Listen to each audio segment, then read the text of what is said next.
Hello everyone, welcome to Urbanscape, Bangalore. And in this episode, we will look at the Gardenia plant and talk about some common problems that one may encounter with this plant.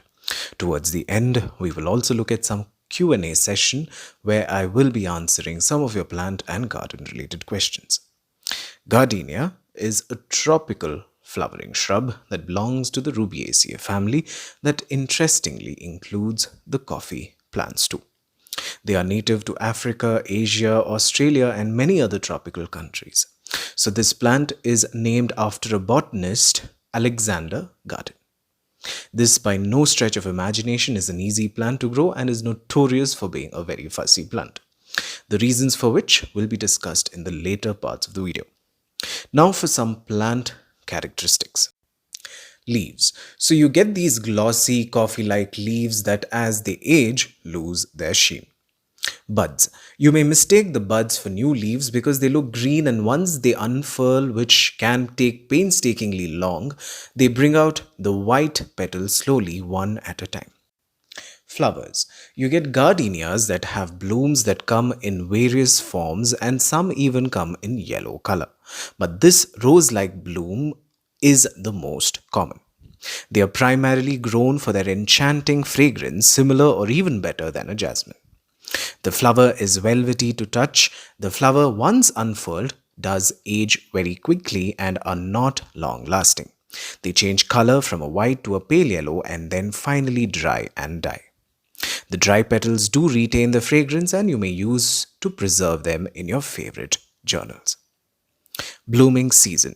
They do not bloom throughout the year, and in my city I get this to bloom mostly during the monsoons and in the beginning of the January till April, May. Sometimes this springs up during the colder November months too. So let's just say that these are quite temperamental with their appearance. Now let's look at the major point of contention, its care and upkeep. Sunlight. This prefers a more dapple, bright shade condition and will not do well under full shade or full sunlight conditions. A west or south facing balcony is great. Watering. Keep this plant consistently moist during the summer months and reduce watering during the colder months. This is a heavy drinker during the summer months, but make sure you don't water it so much that they become susceptible to pest attacks and fungal diseases. Potting mix. I would suggest a well-draining mix of 40% compost, 30% sand and 30% garden soil or cocopeat. Do not make the soil extra drainy and deprive the roots of water. Humidity. This does need a high level of humidity for it to bloom, and I've placed this among these many tropicals, and I guess this is one of the reasons for the plant to do so well. You can water the leaves of the plants to increase humidity. Container size. The bigger the size of the container, the bigger this plant will grow. But when you first buy the plant, gradually change the size of the container and don't introduce it to a container that is just too big to fill. Fertilizer. Now this is very important since this plant belongs to the coffee family and this also likes acidic soil. So I use a lot of filter coffee grounds, use tea leaves, banana peels, veggie waste, compost, seaweed, etc. during the summer months. They do show their nutrient deprivation in the form of leaf yellowing. Once you find the right nutrition balance, with the above supplements, they do recover their shimmery green foliage and blooming is just the icing on the cake. Now, this care aspect steals the show when it comes to gardenias, pests and diseases. You name the pest and this could get attacked by it. Mealybugs, aphids, scale insects are some common culprits that can actually kill the plant if left untreated. Fungal infection is also common if you have water stagnation problems or you water the leaves too much. With all these problems, I can assure you that neem oil pesticide has worked magic for me with this plant.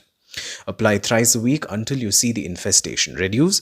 Diseases and pests are also an indication of lack of nutrients, so revisit the fertilizer bit of this video. For neem oil pesticide, click the link above. Bud dropping. Now, bud dropping is a major cause of concern with the gardenia. Bud dropping is majorly because of stress induced by many factors. It could be sudden temperature fluctuations, pest attacks, lack of nutrients, shifting the plant too much, and many more. So, a short answer to this problem is that you cannot avoid bud dropping, but you can certainly prevent it from becoming severe by leaving the plant alone and getting rid of pests as and when you see them. Climatic patterns are not something you can do anything about, so let's leave that aside. Pruning. I would suggest that the plant be left alone and pruned sparingly if only absolutely necessary. Like I said, they are fussy plants that like being left alone for the most part. Shifting. Now, this is a lesson I learned the hard way. So, I shifted this plant from my west facing balcony to where it is now, and for almost a year and a half, it did not bloom at all. But they do recover and first start putting out those lush green leaves and then spring up a surprise with these gorgeous blooms. Propagation. This can be propagated with stem cuttings, but I would suggest take as many stem cuttings as possible because one won't work. The failure percentage in propagating this plant is quite high. So folks, the gardenia is an absolute favorite of mine, especially for the very fact that this is quite difficult to care for, and as gardeners we sometimes tend to act like jilted lovers who prefer the thrill of the chase. And let me conclude by saying that if you haven't smelt the gardenia, you haven't smelled them all. Now, let's move on to some garden Q&As. So the first question is from Jayashri, and Jayashri asks me about her petria and how she can revive them. So as long as you see green shoots, you can save your petria or most of your plants. Take them to a bright, shady location, water them adequately, leave them alone, and you may be able to revive the plant. You don't have to add fertilizers at this juncture. Once you see new leaves coming out, you can wait until you see more leaves and then resume your fertilizing and your normal care. For petria lovers, I have a comprehensive video. You can click the link above. Next, we have Nandita asking about the sunlight requirements of a golden cypress plant. So the golden cypress can take both part and full sun. It will definitely not do well indoors, and indoors you may have to comprehend with pests. Now, since you've kept your plant in the south location, you must understand that the plant receives harsh sunlight and needs regular watering without fail, or else you will see browning and other issues due to intense sunlight.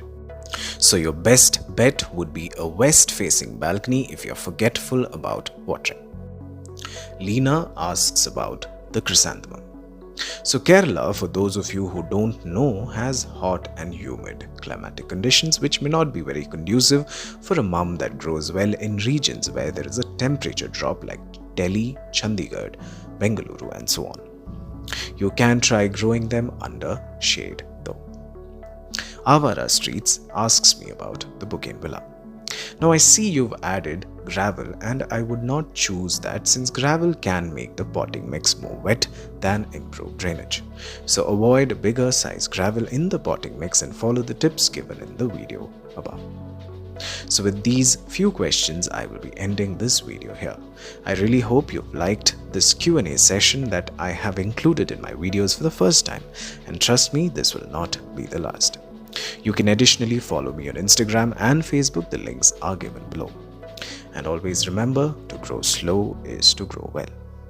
Thank you for watching, and until we meet again, a very warm goodbye.